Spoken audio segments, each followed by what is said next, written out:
It's already started. Всем привет, друзья! С вами Максат Мирманов и компания SRC Motors. Сегодня у нас уникальное событие. К нам приехали очень интересные гости.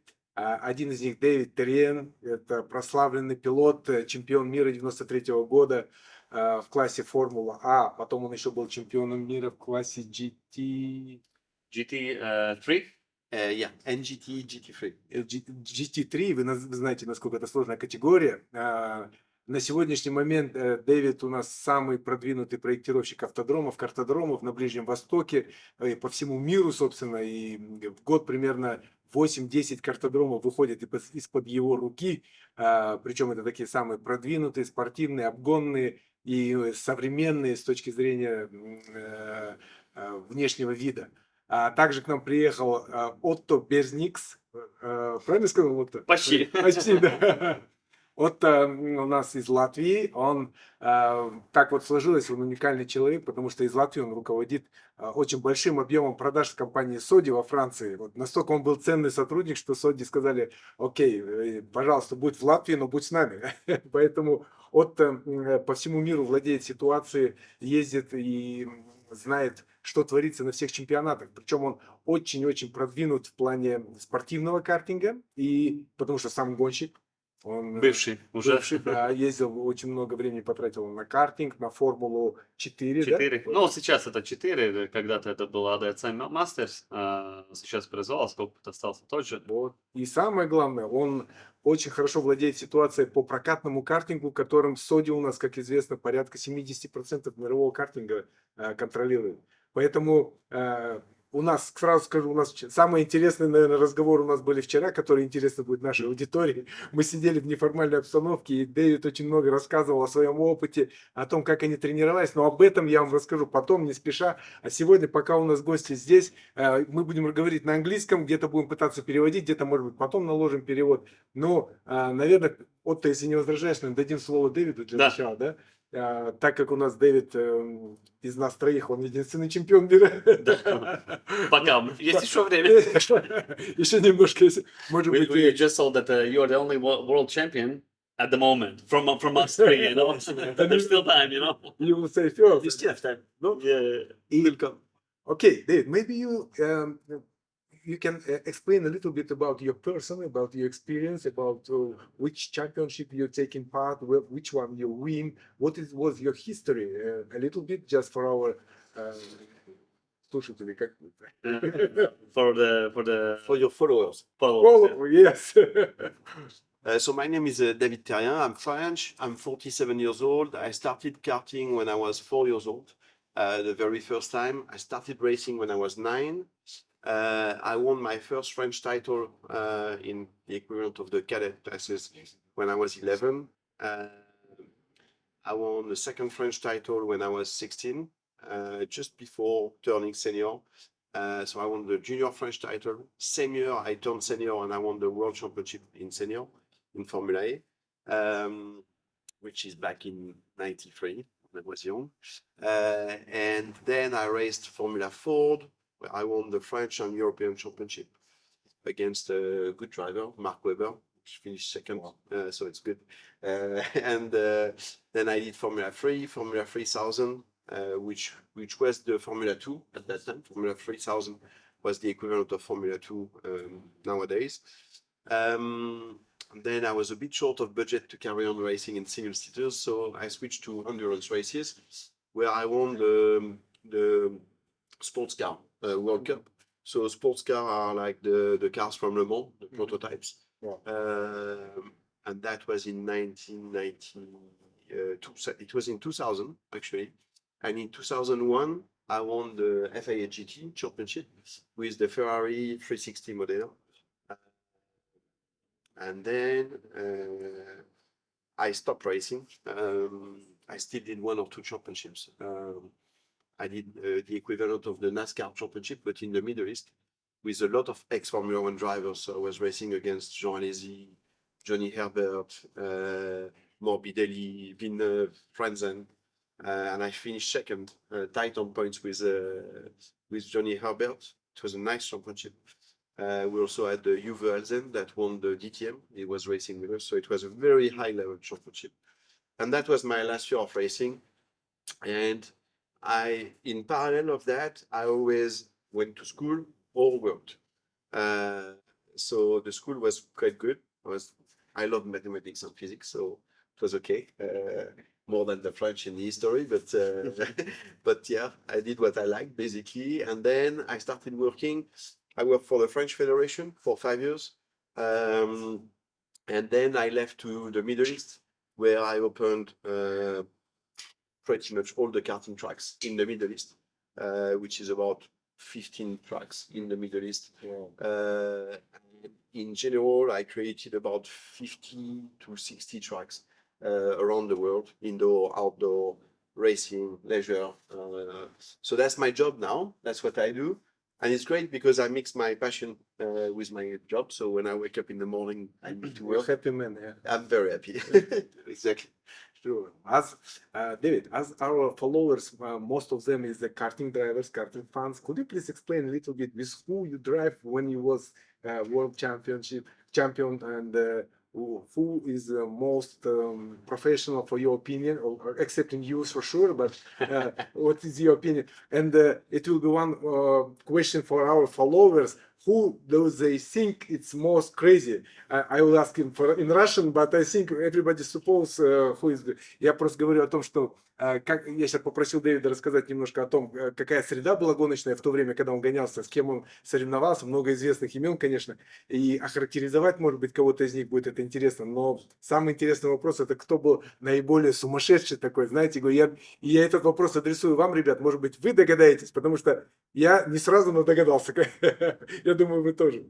Okay. So let me try to recap who I was racing with. If you look at the French level, I was racing against Bourdet, which went to Formula One. Sébastien Bourdais. Sébastien Bourdet. Benoît Tréluyer, that won Le Mans 3 times, if I'm not mistaken. Romain Dumas, which is the official Porsche driver, he won Le Mans as well. Yeah, many good drivers. Sébastien Philippe, he won the World Cup and is now the team manager of the RGP team in Formula 2. That's for the French part. At international level, in junior, I was not fighting against them because they were not really good. I was racing with Foy. Foy was not very good when he was in junior. Are you talking about David? Yeah, David Okay, Foy. correct. Nick Heidfeld, Juan Pablo Montoya. That was my generation in junior. And then when I moved to senior, I raced against so the big names, the guys that went to Formula One, like Fisichella, Trulli. Kimi. No, Kimi Raikkonen was Younger. yeah, he is a bit younger. The generation just after me was Button, Raikkonen, but they were, and Alonso, they came just after me.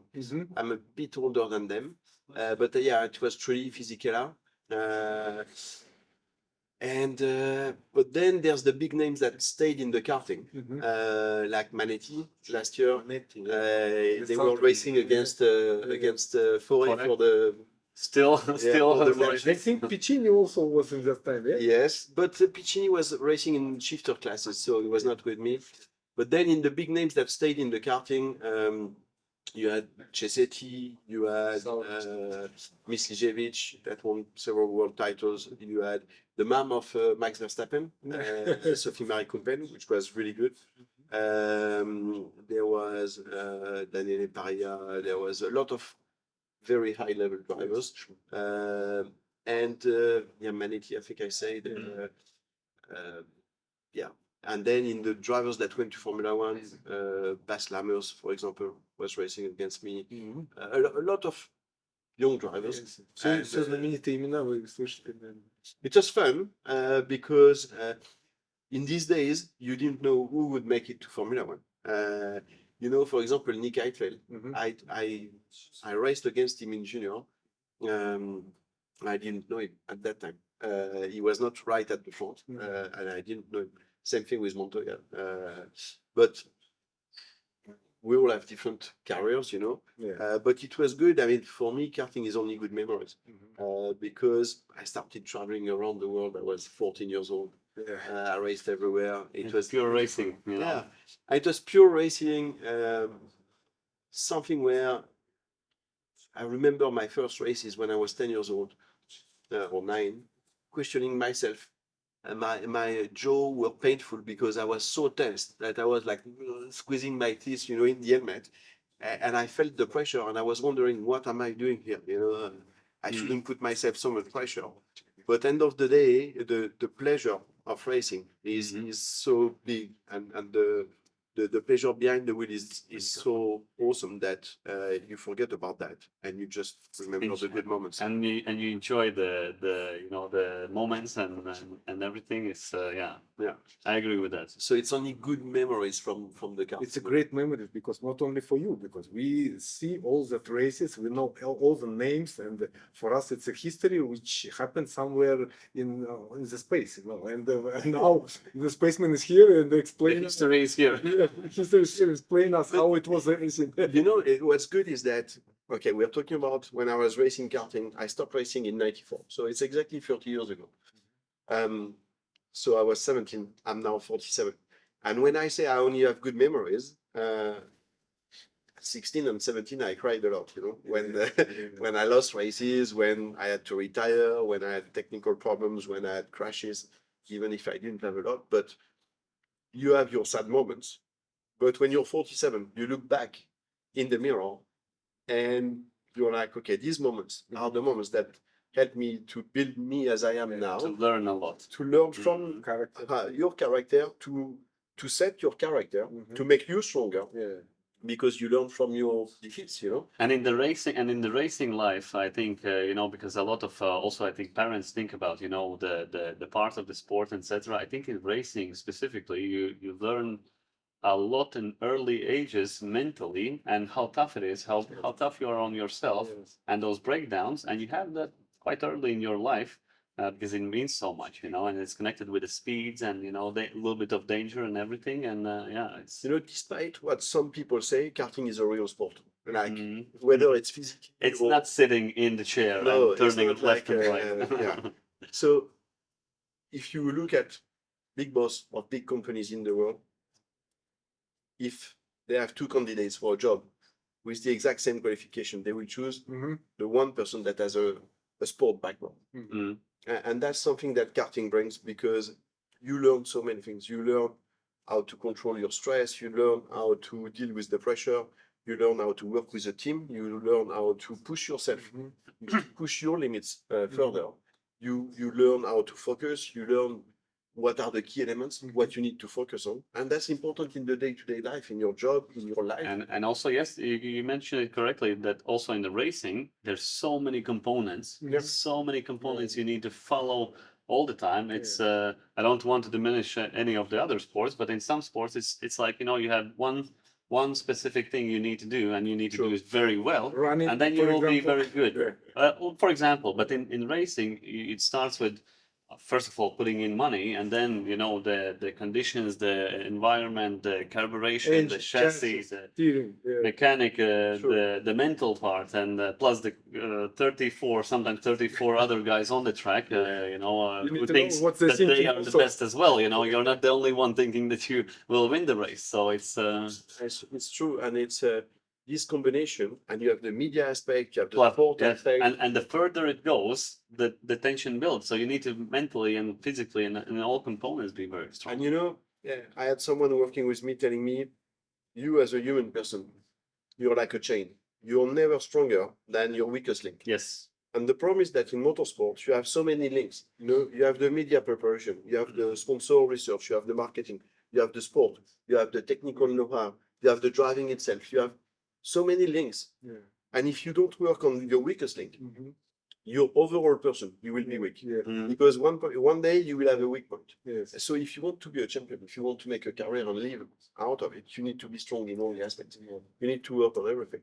So that's the reason why I think motorsport at a low level, but also at a high level, is something great to develop a human being. Because as a person, you are stronger forever in your life when you did karting at a high level, you know. So that's the reason why now when I sit back, I'm 47, I look at my years when I was trying, you know, 14, 15, 16, 17, and it's good memories, you know, very good memories. Yeah, we see you are happy. And may I ask you for your opinion, which one is the drivers you say a lot of names, but who was most professional for you, was close to you, maximum close to you, for your opinion, who had many skills, driving skills and mentality and technical skills? What do you think? Okay, in my days, the very impressive drivers in karting that were for me slightly above anyone else I could race against. I didn't race against Button, Alonso, Vettel. It was not my generation. Yes. But the guys I was racing with, for me, truly, Fisichella, Gianni Berti were like super good drivers in many aspects. I was a bit young to understand that you had to work on the physical aspect, on the mental training, on the media. So at that time, I was not realizing that, for example, Troy and Fisichella were extremely bad with media because they couldn't speak English at all. So at that time, I didn't realize it. But when they were on track, they were super good. In their preparation of the equipment, they were extremely good. I mean, Troy and Fisichella, they were winning with equipment that no one wanted to use. You know, Fisichella was PCR. No one wanted to use PCR. No one could qualify in the final with PCR, and he was winning races. You know, so he was extremely good at putting the package around. Same thing with Troy, and same thing with Gianni Berti. They were really top drivers of my generation. Now I remember in '91 I was in junior, and I was too young to do the World Championship in Le Mans in France, and I went to see the race where Manetti won in Formula A and Trulli won in Formula Super A. And I was still in junior, and then I raced against them, so I was quite proud. But in Formula Super A, the guy which was for me the most talented driver of that generation was Max dad, Jos Verstappen. But he drove. It's as if he removed the brain before he puts the helmet. You know? You can have one or the other. Yeah, У нас много похожих ситуаций. okay. If he listens to that, he's gonna say, "Who is this guy?" You know? But he didn't. And if someone is asking him the question fairly today, if he answers fairly, he will have to say, "Yes, I did a mistake." He was much faster than everyone, and in pre-final, he came from last to P4. And he tries to overtake Fisichella with 2 laps to go in a corner where he should not overtake. He flipped the cart, finished last, and then he started the final from last, and he recovered, I think, to the top 5. But he should have won the race. He was so much faster than Trulli, and Trulli won. And that's typical of talent is not enough. You know, talent and being gifted and know how to turn the steering wheel, that's not enough. You really need to and to control yourself, to control the elements around you. There are things you cannot control. You know, in the case of Fisichella, he could not control Verstappen coming. Yes. But it's whatever you can control, you have to Maximize it Maximize until it, yeah. you know, yeah. You and can if you're really not good do at something that you should control, you have to work on it. And if you find a weak spot, which you know you feel that okay, I'm doing bad decisions in this or that, then you need to figure out. Otherwise, you will be doing the same mistakes all the time. Like I remember, I was 11 years old. I just won the French championship. My French teacher had a radio show on the very small regional radio channel, and he invited me, and he interviewed me, and we finished. And he was nice and friendly. And he says, "My God, you're terrible. Like, you're so bad." And I was like, "What do you mean?" And I was so shy. I couldn't speak in front of a camera, in front of, like an interview for me was like, oh, big punishment. Blackout and then switch back on. Yeah. And I remember he talked to people around me, and I won a race where I won a bit of money. And the guy told me, the organizer of the race went to see my dad and said, "Whatever I can do to help you, And my dad said, "Oh, he's bad at media. Maybe he should get some training." So I've been involved in a theater course of 3 days with adults. And that pushed me to open, to speak in public, and to do performances on stages where I don't think I ever sweat that much. I was so stressed for 3 days, I was sweating nonstop. And it helped me to open. And from that day, I made a point of participating to any media event. I remember I went to the World Cup in Japan. I was racing against Terrein Physical. The president of the federation comes to see us. We are the three of us together. He says, "Guys, you go on stage," because Shell was the sponsor of the event, and you had to reply to the interview. And they pushed me and said, "No, you go. We don't go to that kind of thing." And I was going naturally. I did live TV comments in France on the French TV, just because I was pushing myself to go. I knew I was weak, and I became extremely good at it. Because of the experience you gained in putting yourself in the weak spot and Exactly. learning, getting comfortable. Really, it's for very that. difficult to push yourself to talk for camera, for everything. It's Well, the first thing you need to understand that is your weak spot. You need to identify it, yes, and as you identify it, it's your choice. yes. Do you do it? Do you improve, or you don't? Like karting driving, you all the time have choice. Overtake or not overtake. Be fast or not be fast. Or if you sit behind, you don't want to overtake. Sit behind, and don't overtake. Don't move. Don't change line. It will just mix up. Maybe I couldn't overtake or this or that. No, it's your choice. As we have so great chance today to talk with you, maybe you have some few recommendation for our followers who is maybe starting to do the karting driving process, maybe for more professional guys. What's for which point you can concentrate our attention? For example, this guy, this point, and this point, and this point, most important guys concentrate on it. Maybe you have some recommendation for guys do this in your world. Well, what I think is that in karting in general, if you really want to optimize your performance, you have to reach a stage where nothing goes fast anymore. And to reach that stage, it means you need to be capable of driving almost as an automat. Like you shouldn't question anything you do. It should come naturally, and that only comes with training. And for me, the way to digest a lot of information and to improve is it's useless to do, for example, 3 days of testing consecutive with long sessions. It's better to do 1 day of testing, 1 day of break, 1 day of testing, because your brain needs time to assimilate things. And also, when you're tired, you don't assimilate information as much. So it's better to do short sessions, maybe 5 laps, take a rest, go again for 5 laps. And you need to reach a point where when you drive, it's natural. And you don't question anymore the basic technique that you're applying. The reason is, when you reach that stage, when you're sitting behind the wheel, nothing is impressive. There's no more speed, which is impressive. There's no more close racing, close contacts, which are impressive because you're used to all that. The way to approach a corner, you don't question yourself, and that means you can be at 99% of your best level of performance, almost without sweating, because it's natural. And when you reach that level, it means your brain can be almost fully dedicated to how you can improve your performance. And think how I can improve what I'm doing when I'm racing. It could be because the weather has changed or someone drove off the racetrack. There's a bit of dust in that corner. How can I do it? Or I'm following a guy, he's slightly faster than me in that corner. Can I try that?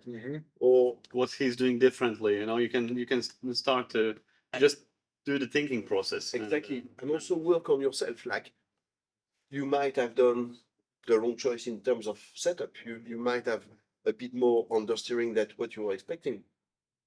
If you give up, if you don't change anything, you're going to go backwards during the race.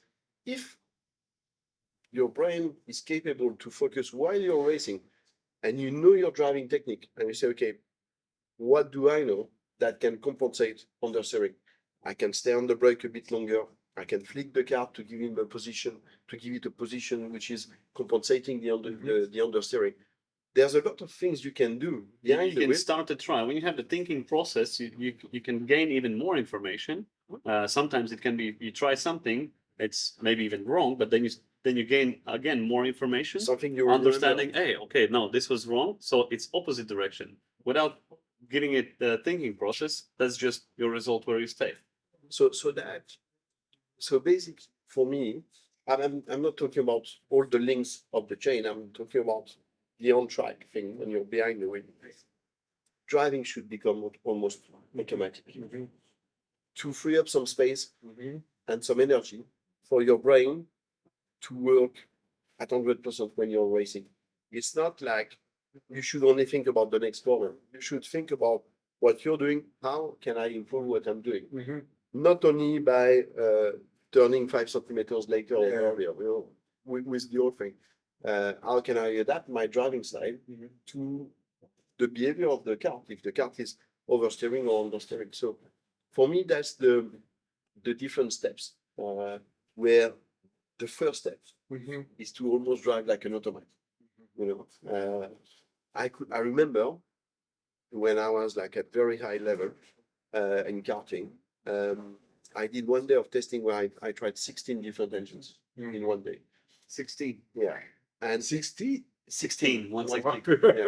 Yeah. And the same week, I did 25 carburetors the next day. And every free engine, we were putting a new set of tires and the same initial engine as a benchmark to check the evolution of the track. Yeah. But in these days, I was putting myself in automatic mode where it was not the day where I had to work on myself to improve. You tried either the opposite. You tried to stay the same. I had to drive the exact same thing without thinking about how I was driving, because I had to drive the same. The key element for me was to get data from the engine. And that's the only thing I wanted to focus on. I wanted to be able to do 5 laps and do a full write-up on the engine to know exactly why this engine was different, where it was good, where it was weak. Why? Because on the race weekend, if I go to another track, I know this engine has a bit more mid-range than the other one, and it's more adapted to that track. That's the one I will want to use.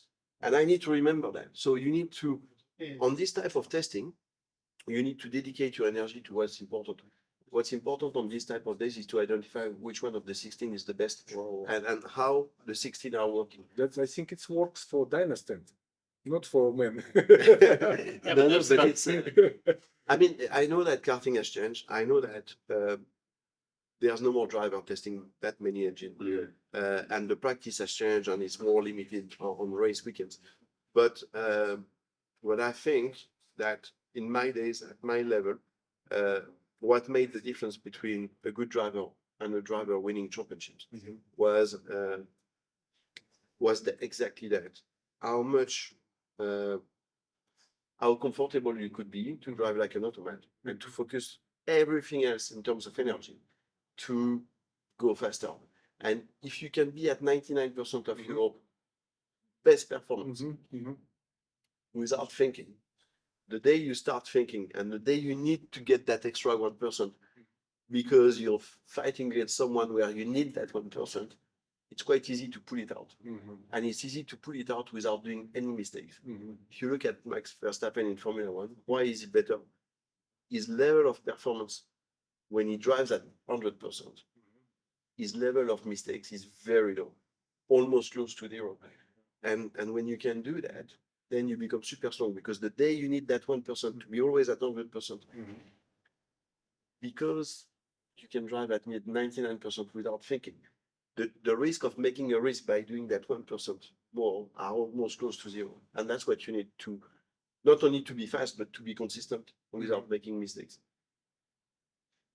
Yes, it's very hard work. First of all, that's what enough maybe new ages of the racers. Everybody's saying to him what need to do, what needs to make. I think now when you explain, it became a bit obvious that today's racing has turned in that all of the components, like the engine, chassis, and tire pressures, and it has been taken care of nowadays for many drivers, and there's less drivers who, as in your days, a little bit also in my days, you had to take care of more information than today. And today's drivers are more focused on the performance of the driving, Yeah. where actually, if you just think about that, it's harder to work with yourself to, free up your mind, because maybe you even over focus because there's not a lot of things to focus anymore. But when you need to take care of more and more data, more and more information, which today it's unfortunately taken care of, Yeah, but I think in life it applies to karting and to sport in general, but to life in general. It's not because something is done for you that you cannot be curious. Yes, of course. You can go to a 3-star Michelin restaurant, Mhm. and the cook or the chef, sorry, Mhm. in a 3-star Michelin, it's a chef, not a cook. The chef prepared it for you. Doesn't stop you to ask questions Yeah, about yeah, yeah. the way the meal is Yeah, prepared. exactly. So it's the same thing in karting.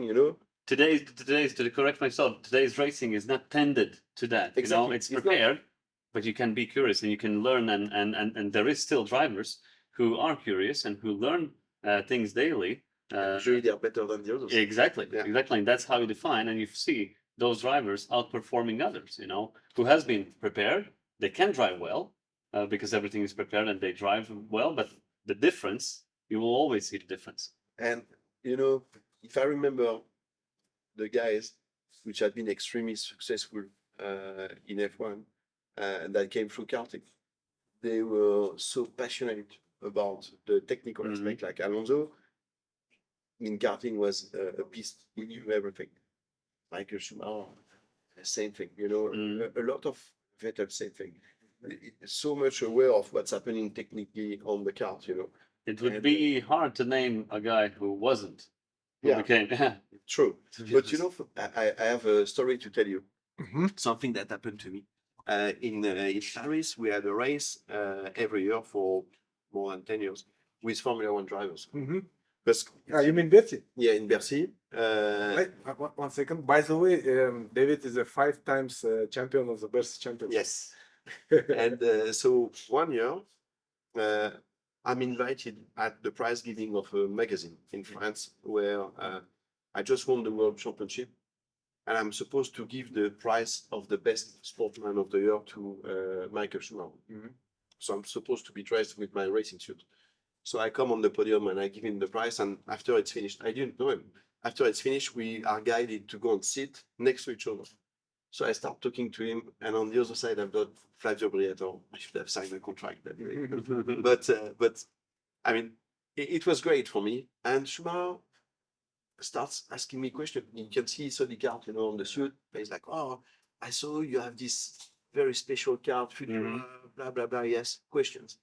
And then some people come and And it's like, 93. Okay, yes. Yeah. Yeah. and he says, "Oh, sorry, I have no time. I need to go. But are you racing in Bercy?" I said, "Yeah."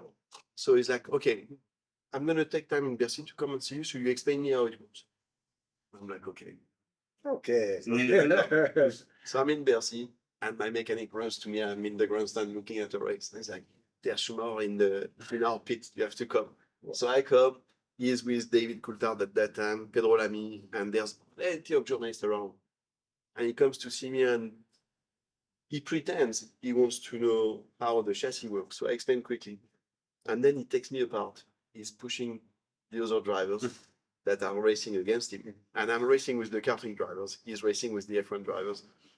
And he's like, "Tell me something. We use the same engine, the same tires. Our chassis are slightly different, but you guys are 4 times faster than us." And he says, "I'm not racing karting for a long time, Mhm. but I practice a lot. Yeah. And there's no way you're 4 times faster than me in karting." I said, "Yeah, I don't think so." So he says, "So what's the trick?" Secret. So I said, "There's one thing that can make a big difference here is tire pressure." And he's like, "Really? But we've been told we have to use this." I said, "What?" So he's like, "You suggest something different then?" "Yes." So then he's pushing everyone away. And he says, "Show me." So I always had my notebook with all my setups. Mhm. And I show him. I said, "Okay, we tried the tire pressure that you have. It's good for 2 or 3 laps, then it collapses. And then we tried that. You're struggling, and and all the way you can only do 1 or 2 good laps, and then that's what we're using. And you can see the evolution of the lap times. You're going to be struggling for 2 or 3 laps, but then when it starts kicking in, it's just beautiful, and it lasts for the full race and everything. And it's like, you're sure? Like, I mean, I'm showing you. I'm not inventing this. I'm showing you the lap times, my comments, and then the tire pressure. Everything is written. You know, it's 3 pages. You can compare. And he's like, but you know, we have no more free practice, and the next race is the final. And I'm like, you know, you start on pole, you're faster anyways. He says, yeah, but if I do that, not only I can win, I can destroy everyone. I'm like, yeah, you have a bit of paper. And that was basically just before the driver's presentation, just before the show starts, just before there was 16,000 spectators. He went to the presentation with a piece of paper in his pocket with my tire pressure. And I know he put them for the race because he came back the next day to tell me that really works well. And it shows the guy was in Formula One, he was already world champion and everything. It shows how interested he was to go into every single detail. Even for a race like Birznieks, okay, it was nice. But it was a karting race when the guy just won the Formula One World Championship, you know. But even there, he wanted to go to the last detail to be not only winning, but destroying the competition, you know. And I think it was a nice story, and it shows how much into detail the big champions are. Yeah. That's why, because they're champions. Yeah. Exactly. You yesterday you explained interesting history about your psychology training and something like meditation. Maybe you explain a little bit more about it to our followers, to how it's better to make it, and what is the not percentage, but how many times, how deep in this question you normally how many attention you keeping on this question? I think it's a very underestimated part of the chain, you know. Small part or small or big part. And for me, it can be very small, but it can be very strong or very weak. You know, you saw Charles Leclerc doing mistakes in F1, in Baku, in the French Grand Prix, where he crashed when he was on his own. He was under pressure, but not under extreme pressure. You see some drivers at top level that do a bit more mistakes than the others. You heard Norris under pressure in Russia, where it started raining. He had to make the choice, and he did the wrong choice, and he shouted in the radio. What that shows is that the pressure was overwhelming. And physically, he was perfectly capable of handling the pressure. But mentally, he lost it. And because of that, he made the wrong decision. So mental training is completely underestimated. Now, what I was trying to explain, I'm going to try to be short because it's a very vast subject. But my experience shows that in motor racing or in any sport, the three of us have different triggers. Okay, I might be extremely good under pressure. You might not handle the pressure really well. So because you don't, I don't know, but a driver that handles the pressure really well has to be in a situation where he's always under pressure, extreme pressure. That which is my case. A driver which is bad under pressure needs to put himself in an environment where there's no pressure at all. So it's a way where you work on yourself. Like for me, I have been taught how to put myself on pressure, because as soon as someone identified and told me that I was better under pressure, I started thinking, and I was like, okay, that's true. And then how do I get under pressure when I don't have pressure?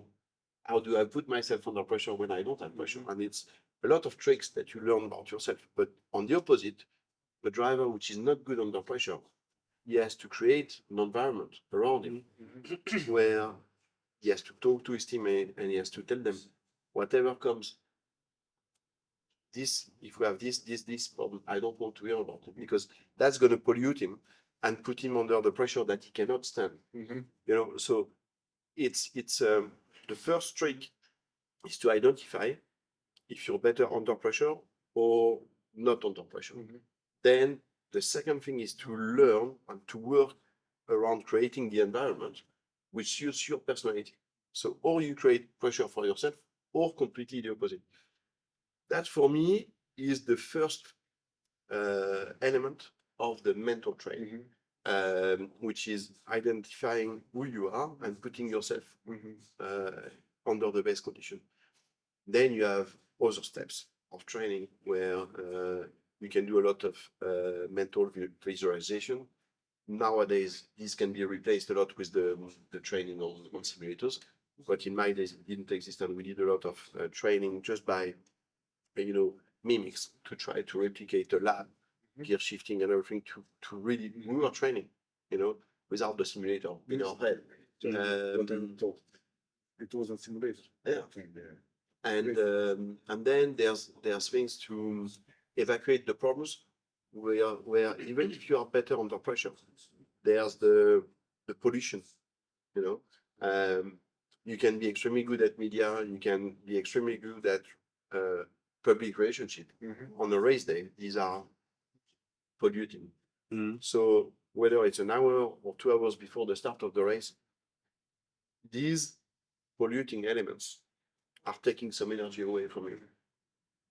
You have to have a trigger time that suits your personality where you shut them down. You evacuate them from your day. You create your environment, which is exactly suitable for you, which allows you to always be in the specific mood zone where you perform. And when you understand this zone, there's actually quite specific things you need to prepare to have that. And one thing I wanted to add, I recently remembered one interview with Rossi, speaking about exactly the same thing, where he has found out his zone, and it's in some way quite simple.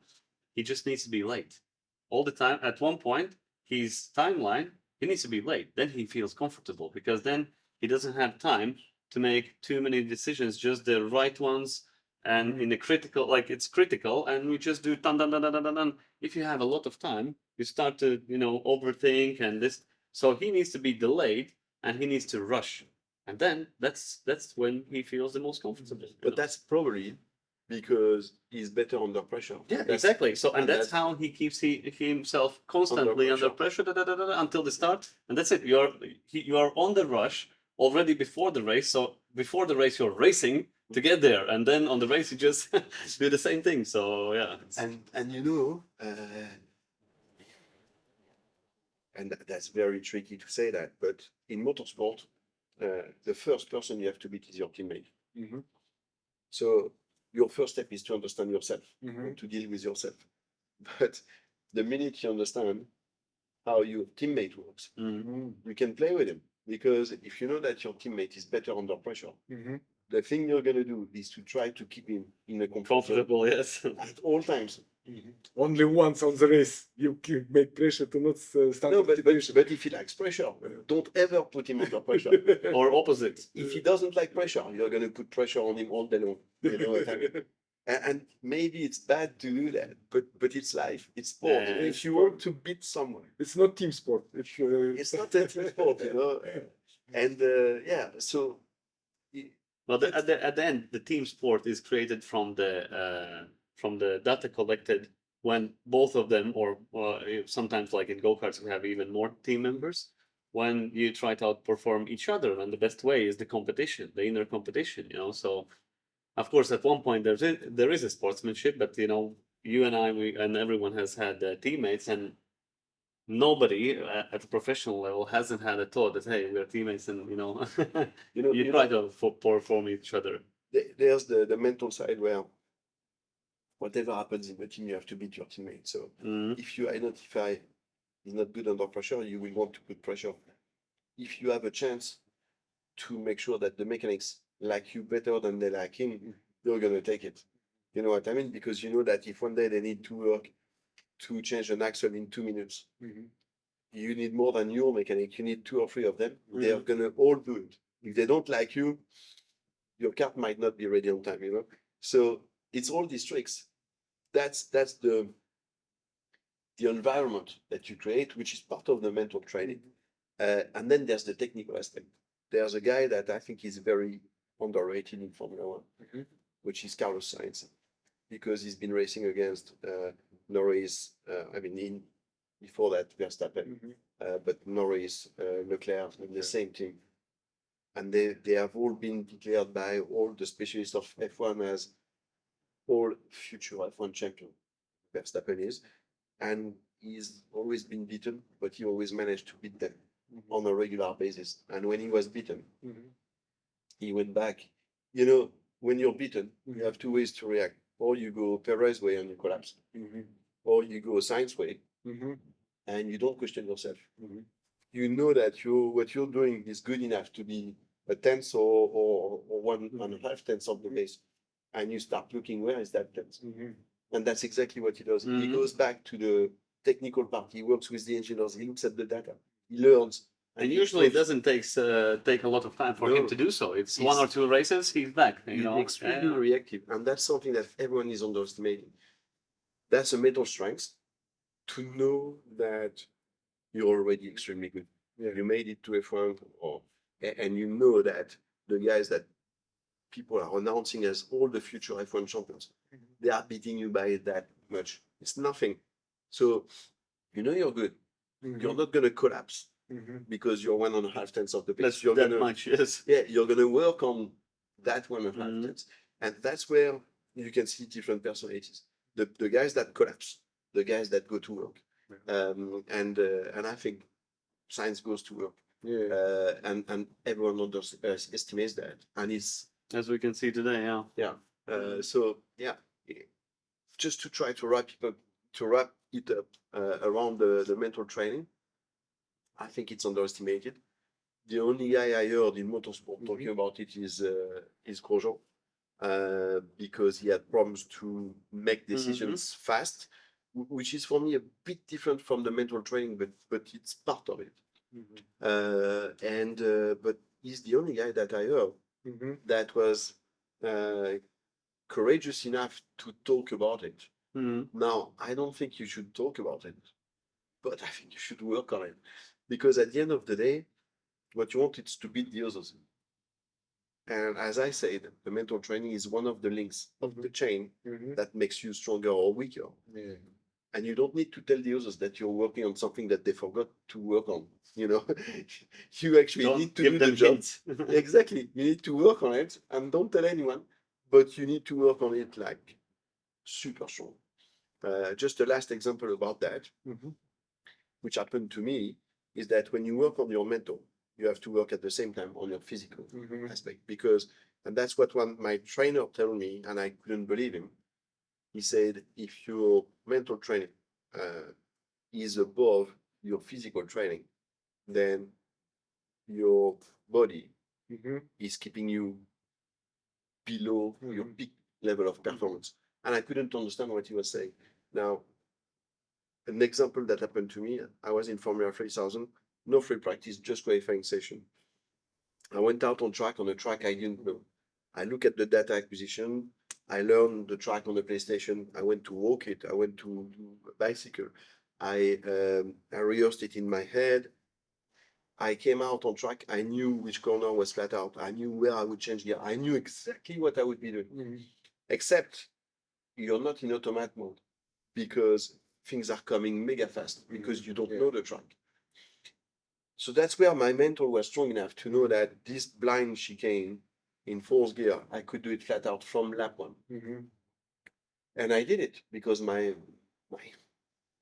brain knew I could do it, and I was prepared to do that. But my body was not, and it was scary. And I stopped breathing, which is fine if your body is trained enough to do that, because your recuperation time is enough in a straight line. My body was not trained enough. I did 5 laps. I went above 200 pulsation. When I came in the pits, I gave a wrong information to the engineer. and we took the wrong direction in the setup of the car because my body was not trained enough to compare with the mental. So just to wrap it up, these are two elements of the chain, and you need to work on both links. Yes. And on all the links. Otherwise, one will put the others in trouble. Yeah. Once, yeah. But may I ask you, maybe it's I don't know, for your opinion, which one is the total biggest difference between racers in your time and present time? Do you think there is something, or everything's the same? No, I think it's at the end of the day, the good drivers are the good drivers. They are the ones that will go the extra mile in everything. Now, in my days, maybe the physical training or the technical know-how, at least in karting, was very important. And now, maybe these days, it's more important to work on the simulator. So that it's a change in the approach. But the time we were putting there, they're putting it somewhere else. What I mean is that the extremely good drivers these days, to compare with my days, they tend to work as hard, even maybe sometimes more, because the environment makes that they have more time to work on it. But I would say that they work differently and on different aspects, but that they work. And in my days, you had to work as well. And I think it's just the parameters around that change the areas where you work. But I think that now these days, the drivers are much better prepared physically than in my days, and they spend much more time on it. There's aspects where they might be a bit less involved. Like I think in my days, drivers were much more involved in the technical aspect. Whereas these days, aspect, yes, especially in your mind. yeah, it looks like these days the engineers are not sharing too much of the information. Now it looks like, so it means and I'm not sure I'm right, but my analysis of it is that now drivers know a bit less about the technique, but their discussion with the engineers are not less. It's just that the engineers are giving them tips to modify their driving style to compensate technical problems. So it means the driver is not working less, he's working differently. But it's a generation thing, and there's much more technicians involved in a kart or in a car these days than in my days. So you rely on a stronger technical team. So it's a different work, but digitalization is changing our type of work. Exactly. But the global effort which you need to put in to be successful probably is the same. Yes. Just the balance on the things you need to work on. But I would completely agree on the physical part. Today you can see all the kids throwing balls around, doing the reflex things before the races, and in world championships you have the massage tents and the workshops for the physical parts. For sure, that has improved a lot. It has, and the communication. Yeah, I mean the technical aspects.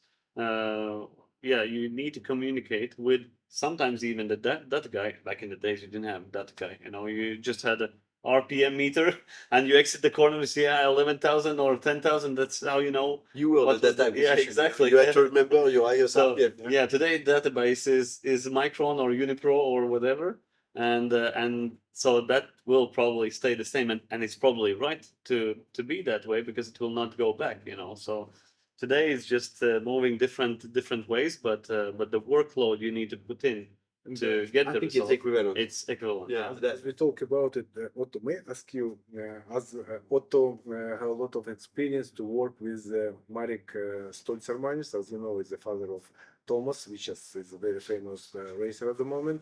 And Otto had a lot of experience to grow in his Thomas racing experience.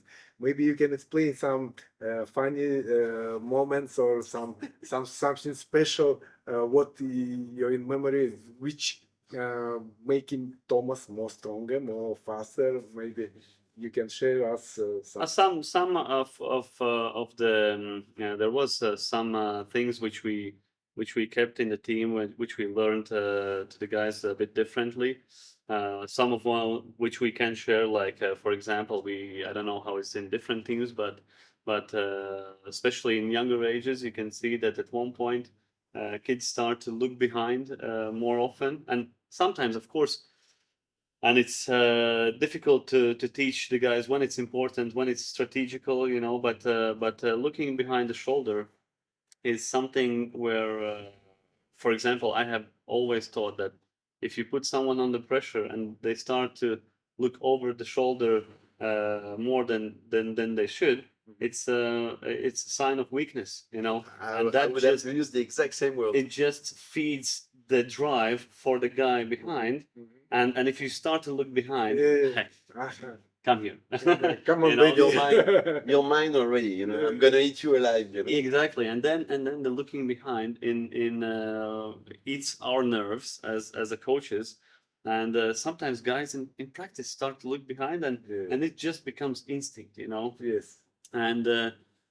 And that's something which is very hard to tolerate. And at one point, if it happens in team, you know, the guys, especially at young age, they think it's normal, you know, and it's very difficult to get out of the system. And for that case, we started to apply a very simple rule where, you know, we allow the driver to look once or twice during the session to, you know, understand what's the traffic do you need to cover, or, you know, if it's a final lap and you don't see the guy passing in the corner, okay, and you see that he's behind, you can look over shoulder to see if you need to close or not.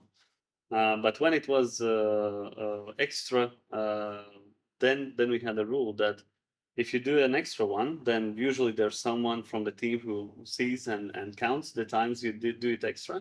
And when you come back to the tent, you had to go around the tent, and everyone, like the driver and the mechanic of the driver, was allowed to kick you in the ass with your feet, you know. So first of all, it was humiliating, and sometimes someone, if you had kicked him before strong, Badly, yeah. you will get it back and you will feel it, you know. So to look behind extra times, like 2-3 times, could end up being very costly for your bottom, and also that created a tension for the teammates to go and actually watch the race, or the even the practice, you know, because okay, the first motivation was to kick you in the ass, but the second one was also you start to see some mistakes and things like this. So yes, of course, there was some non-typical how to say methods how to work with mistakes, and I think it's as we discussed yesterday,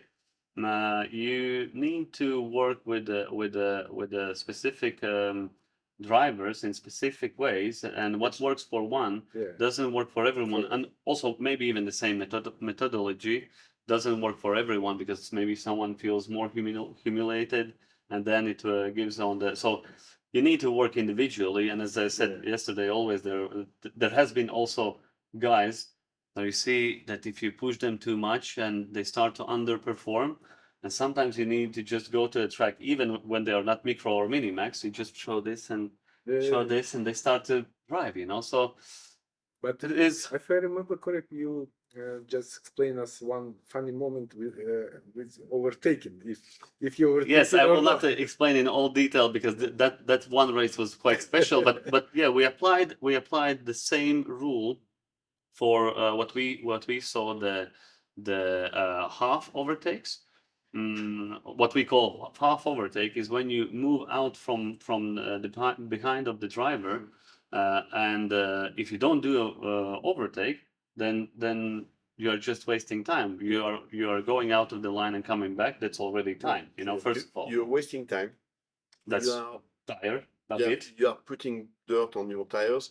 You're basically potentially putting yourself outside of the race line at the entrance of the corner. Yeah. The risk of the driver pulling out are much bigger than if you stay behind. Mhm.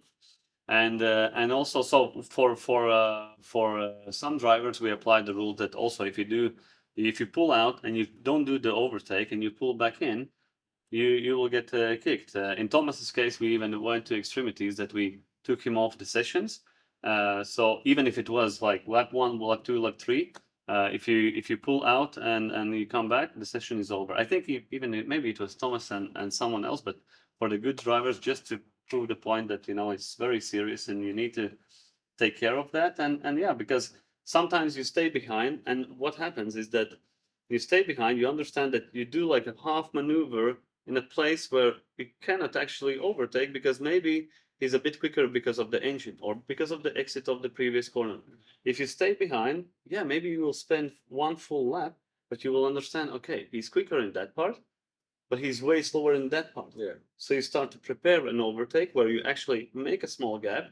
So you're gaining, and then we're in a position where he's slow, poof, you make a clean, nice overtake. And today, it's very important you don't start to do these half overtakes where it just actually costs a lot of time. And if you do a half overtake, sometimes you even think, okay, I did a maneuver, I will leave it up to the other guy to decide if we crash or not. And it will be then a coin flip if he will decide to, try to back you out or if you don't back And out, also, you crash. one very good thing which I hearing yesterday, it's a principal question, I think, which I don't know. We're talking about Rotax, for example. We're talking about some other classes where it's possible to tune the engine, everything. And when we're talking about Rotax, we're talking about same engines and only driving experience you're working on it more than on engines, for example. And when Marek changing engine for another one to make very strong condition for the driver to. At one point, he was so good in national level, and of course we had to drive in national level. So one thing to get to the Rotax Grand Finals, where the level is high, plus it's not as expensive. And at one point, yeah, it's something which a lot of people around the world didn't understand when for Thomas we changed engines sometimes not to go quicker, but to go slower. So he actually has a competition. It's there were times that it was like that. And the difference between the engines, to be honest, it was not, in my opinion, the Rotax is a platform where at one point you managed to get an engine and parts to work well. I remember very well Daryl Smith, who's a very good guy in Rotax. I was searching for tips and small things how to maybe improve. And I asked him, how we can improve the engine and the engine performance. And his reply was like, a bit, he felt like a bit offended that, we think that in Rotax they do bad engines. No, they do good engines. And he said wise words, which I then recovered in our results, was that you need to make the engine work properly. It's not that you will do miracles. If you do miracles, it's usually something illegal. But if you prepare the engine where you carburate very well, where the exhaust is working, you have the right temperatures and all the things, and it's not easy to prepare an engine which works properly. When it does, it just goes. So yes, and then we had different type of engines, but they had just different type of preparation. One of the engines had more attention. One was practice engines, so we knew that we didn't pay attention there. So we put in practice engine and see how he performs with practice engine. So only on the final you put in this maximum. No, we didn't even do that. That was enough. That was enough. Yes. I remember when I started racing. I think it was my first French championship. Complaining to my dad and telling him, this guy has a faster engine than I have. And my dad gave me a very straight answer. He said, we basically don't have the money to rent or buy an engine from a tuner. So you have to do with what you have. Or we can go back home. And that's it. And I remember motivation. Yeah, but I remember he said it in a way where it's your decision, And for me, it became a standard where I had to get the best out of what I had. If you start messing with your own mind, spending half of your energy to think that others have a better thing, it's better to use 100% of your energy trying to get the best out of what you have. You know? Because it is what it is. Exactly. Mhm. And I remember the first time I drove a factory car from Sodi. The first race I did with the factory team. I had some really good engines, and I was like, man, I'm flying. And Do you feel difference? and I was. I mean, Yeah. my first, you know, I was at French championship level. I won championships. I did podiums in all the junior class, the pre-junior classes, all the cadet classes. I was all first, second, or third in the French championship. But I was never by a margin or dominating anyone. But I had my engines, which were like my dad preparing them, you know, and it was not his job. My first international race, I'm in junior, I'm a Sodi factory driver. And I almost won the European Championship. You know, I finished second. But I was dominating for most of the weekend. And it's the first time in my life I had some good engines, you know. And I go from being at the front at French level. In cadet classes, I go to junior, international level, and I'm a winning contender, and I finished second in my first year of junior. Yeah. And that I know who was This is- the best tuner in your time, I mean, of engine. Not best of the best, but for you me maybe. the best tuners at my time, I must try not to forget any. In Europe, the Belgian guys, Roland Maréchal and Paul Lemens, were Father of Kun, of Con. Yeah, both of them were extremely good. On the Italian side, Villa, Mauro Villa. Mauro. Villa was really good. And then you had Seta Parilla. Parilla was the dad of Daniele Parilla, was a good engine tuner. Savar. Savar, yes, but on the gearbox. And gearbox at that time was not the top class. So, yeah, in my team, the engine tuner was the brother of the founder of Sodi Car, Alain Merion. He was extremely good. Very interesting to hear. Yes, the KZ class was not top. No, it was not top. At the moment, everybody waiting on the when starting KZ. Yeah. But I mean, I was racing against Fourier, and Fourier was not racing in shifters at that time. Peggio was one of the first one that was doing both. Picci did a bit of both, but he was much better in shifter. Then Retard Race starting doing both. Then Fourier, then Cesetti. All these guys, but they came from the 100cc and they weren't shifters. And that's when shifters started gaining momentum.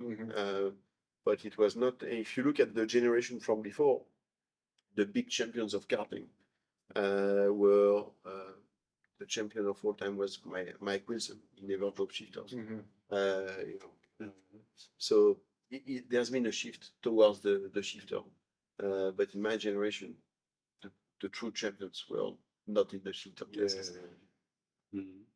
But thank you very much. To come back on the engine side and to what to do with best of what you can. Similar story with Thomas was that when he went to international level, it took him very short time to do very well with you know the factory If I material. remember correct, after he was Rotax champion. So in Bahrain, where as we discussed yesterday, the Rotax platform and the grand finals is one of the races which let's be honest, a lot of factories watch, because that's the platform where you can get a lot of good drivers because you give them the same material. They have the base from the national championships, and that's their moment to shine. Also from the mental side, that's where you are under pressure and you need to find your comfort zone to deliver and not to find any excuses why you don't. And yes, he dominated the juniors, which usually the junior in grand finals, it's a dogfight. But next race in junior, he dominated, as I remember correct. Maybe not first race, not the maybe second. the first, but because he had his moments which he had to deal with. So the life prepared him for the international stage. Yes. And the first couple of races, he didn't struggle a lot, but there was some small moments where he had to adjust.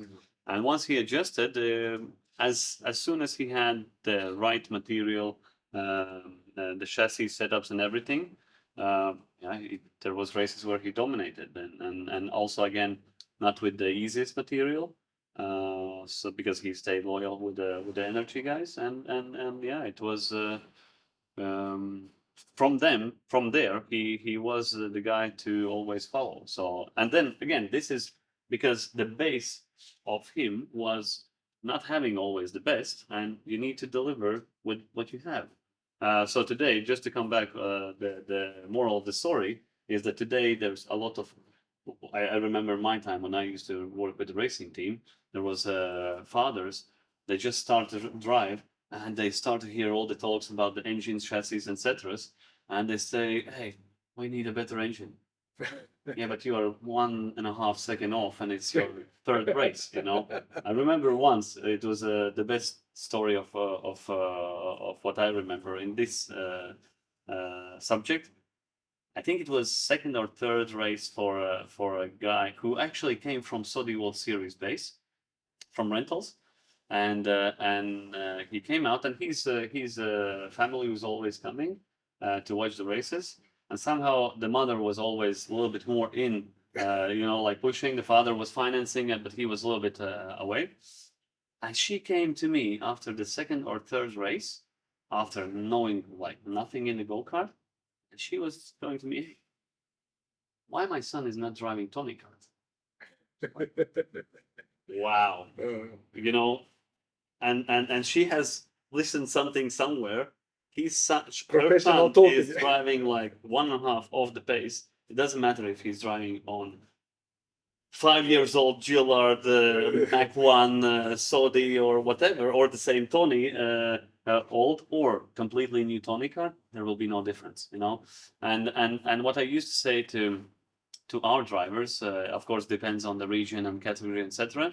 But the art of the go-kart in the beginning stages is not to spend too much money until junior category. So if you can gain experience, because there will be a lot of experience, until junior age, because after junior age, usually the wallet needs to open a bit more, So I think you asked question about what tips we can give to drivers. There's one big tip we can give to the parents. Basically, I'm a parent, so I'm a dad. And parent is a big part of the driver, because exactly. And that's where I'm coming to. I'm very proud of my daughters, but I try to be realistic, and I try not to be over proud, and to actually have constructive criticism when required, and objectivity, and that's the best thing that the parents can do for their kids. And that's an advice to the parent. I'm looking straight in the camera. For all parents, I'm talking. No pressure. But in life, you have two types of people. You have the people that work on themselves to become better, and you have the people that find an excuse to anything. And most of the time in karting, the excuse is very easy to find because it comes from the parents. Because the parents are the first one questioning, "Oh, we are not sure you have the right chassis or the right engine." Of course, they do. They have what you can afford. Okay, no need to spend more. They have what you can afford, and the best that you think. If you choose a team, it's for a reason. So stop questioning from day one. A lot of parents put a kid in a team, and the first day is not even finished. They already question if they shouldn't have put him somewhere else. If you make a choice, but the questioning comes from them. Exactly. So they are giving reasons for the kids to complain. They are giving reasons to the kids to have an excuse. Yes. Where they should do the opposite. Where they should do the opposite. Yes. They should. And in technical sports, it's always very easy to question. Yes. To question the material. Exactly. Where the only thing you should question is the Most important big question. gasket between the seat and the steering wheel. There's a big moving gasket which is making a big change. So exactly.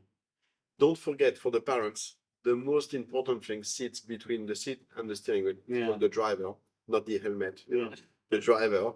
And as parents, you should focus on pushing your kids to get the best and to do the best out of what they have, not giving them excuse to let them think that others have better equipment. Yeah, no compromise. Exactly. Yeah, because the typical way, what you see is always, and I have worked with a lot of drivers and their parents. Let's say I have worked more with their parents than the drivers, and it's very very typical to think that your kid is the best. He's the best driver. He has a great talent, and he'll be the next Formula One driver.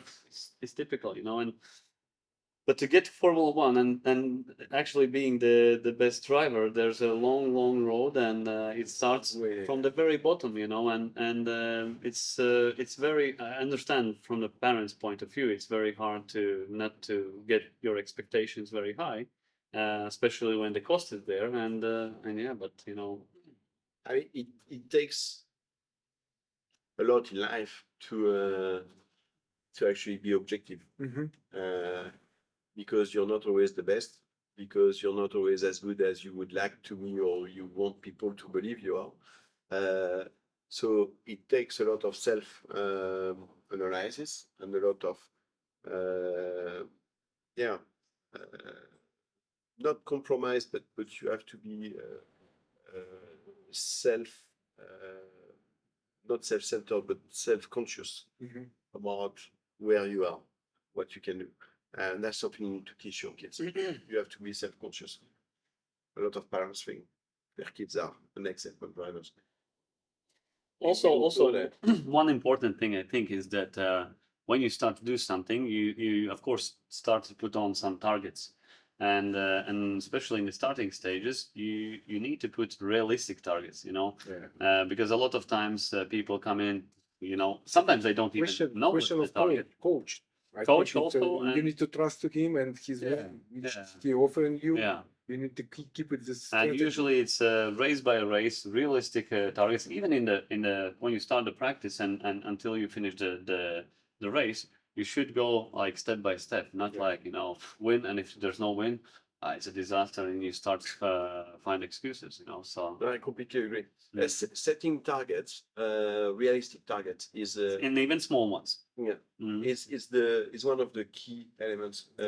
Step by step. For as a parent, because you help your child to grow. Yeah. Okay, with fixing realistic targets, and that's what he should do in life. And as a team manager or as a team member, you have to set targets for your driver, but for the parents as well. That's buying you peace. Because if you set them realistic targets, there are more chances to achieve them. Yeah. If they achieve them, they're going to bother you much less, and they're going to mess up much less with the head of the driver. So it's an overall thing that make a better working environment. Yes. Thank you very much. Thanks Thank you to very you. much. And finally, may I ask you to say one, for me, it's very interesting story with the spring of the carburetor when you drive. I not remember which type of championship it was, but I think it. But the followers can check it out in the YouTube after this. That's what I'm talking about. I plan to put some video, maybe not till the finish, but Actually, I'll tell you where to find it. It's on YouTube. It's very easy. How you thinking smart and very fast? What you need to do to keep your temp, your speed on the track, and what it was? It's very easy. It was the second round of the European Championship Formula E in 1993. I was leading the final, and the spring between the carburetor and the engine, the one that bring back, that returns the carburetor, broke, and I came in turn 2. It was in Jesolo in Italy. I came in turn 2, and the throttle stayed half open. Yeah. So I came in the engine with in the corner with a bit too much speed. I turned in, the car went on 2 wheels, because in these days the rubber was so soft that it went on 2 wheels. Went in the grass, managed to come back on track, but I was P3. Tires full of dirt, so I was still on track. So I started driving, and I was, in these days we were doing that a lot. I was choking. So basically, when the throttle stays open, you block the entrance of the carburetor, so it fills the engine with fuel, and it stops it from revving up. So you can take the corners at the normal speed. It has a second effect, which is that you float the engine with fuel. So if you do that for too long, then the engine doesn't pull out of the corner. Yes. If you do it correctly, then you cool down the engine. So it works better on the long run. Yeah. And I started doing that at the beginning of the race. So came the end of the race, I managed to come back to P2, and then I started catching up on the leader. And because my team put me a lot of pressure during the full week, P2 was not An option. An option. 0 or 1. It was. I think I did Max, not a Max Verstappen, a Jos Verstappen. At that time, I removed the brain and I went for it. For me, the question was not if I would win; it was just how and what it would take. So you will have a look at the video. But yeah, just to come back, not only that, but I think the essence of the story is that driving the full race with one hand, choking the engine to manage and to keep up with the speed. The tires with Plus, of course, you know, going full. So just to finish it, I mean, if you look at the videos, you're going to say, okay, that's not something you should teach kids, because eventually it ended up with my competitor in the barriers and not me. it was not you. But no, but okay, the guy was closing the door a bit, and I was trying to pass, but it's very difficult when you have only one hand. Yes. And basically, I think a small tap could have been enough, and I think it was almost enough, because I gave him a small tap and I went on the inside, and I was short of 2 or 3 centimeters. And if I had these 2 or 3 centimeters, I would have gone on the inside and win the race with no further contact. Now, what happened is that I think I didn't push him hard enough, so I didn't create a gap big enough, and I stuck my front spoiler. Yeah, because it was a bit. I stuck my front spoiler in his rear wing, and at that time, that's pure luck, because we were attached together, Yes. and then we crashed together, and he stayed there, and I didn't, and I won the race. But yeah, what I mean is that it was not push to crash it. It ended up crashing, but for sure. That's because we got stuck. But what was important in that race is that it was the very beginning of the race. You know, and I knew I was stronger than the others. I knew that race was for me. And you have this technical incident. And again, I was fresh. I was not struggling. I had been training all the time. I knew I could do a race with one hand. It's more demanding physically speaking, but I knew I could do it. So then you have time to think, because you're not overstressed. You're in that position where you can almost drive as an automat, and you start thinking, how am I going to compensate that? I'm going to choke. I'm going to choose the corners where I do it. I'm going to choose the corners where I do brake and throttle at the same time, where I know I tap in the brakes, I overheat the engine, and I'm going to choose the corners where it's easier for me to choke, so I cool it down. And you start improving. And lap by lap, you test things and you improve, because that's the way I was trained. Yeah, and it's very fast way to adapt to this. Your mind working brain working very fast. And after, you know, it took me 3 laps maybe to balance the performance with the guy that just were in front of me. And then it just went better. And yeah, that's the way it is. It's at the end of the day, it's a small technical incident that didn't make me collapse, you know. And that's where I think you can make a big difference, is whenever you face an incident, how quick you are to react to it. If it rains just before the start of the race, you have no time to change your setup. How quick will you be to try all the possible race lines and to find the best one? It should start from the formation lap. You know, in the formation lap, you should already try things. Sure. You go out wherever you don't normally go to feel what's going on there. You know, how many times it happened to me to be like, for example, on pole, and it would be raining just before, and you know that, because that's the way you've been taught, you know that gaining a second formation lap will allow you to test more things. So you arrange yourself to be a bit too much ahead or too much at the back, and The race give you- they give you a second formation app. You use that formation app to learn. So Where you- everyone is stressing out, yeah, you just go and have another test lab. exactly. For you, it's a test lab. You see it as a way to create edge on the competition. Opportunity. Yeah. So yeah. Yes, David, thank you. Thank you Thank very you very much. I think our followers will be very happy to hearing such an interesting interview. Otto, for you, very big thanks, and you all the time on the peak of the progress of karting, and we hope it's not our final interview. Maybe we'll happy to have it else, but thank you very much, and Thank you. hope Thank you. like it on Kazakhstan Yes, land, we and, like it also. We like it. top And we of like it. racetrack, and yes, and Beautiful track. Super. You have a great playground. And just keep on racing. thank you very much, thank you. Пока, ребят, с вами был Максат Мирман. Началось с русского языка, закончилось с русским, пару слов, ну вот так уж пришлось. Так что надеюсь, вам понравится, ребят, такое вот интересное интервью. С вами был Максат Мирманов, компания Sodi Motors. Всего хорошего, до свидания.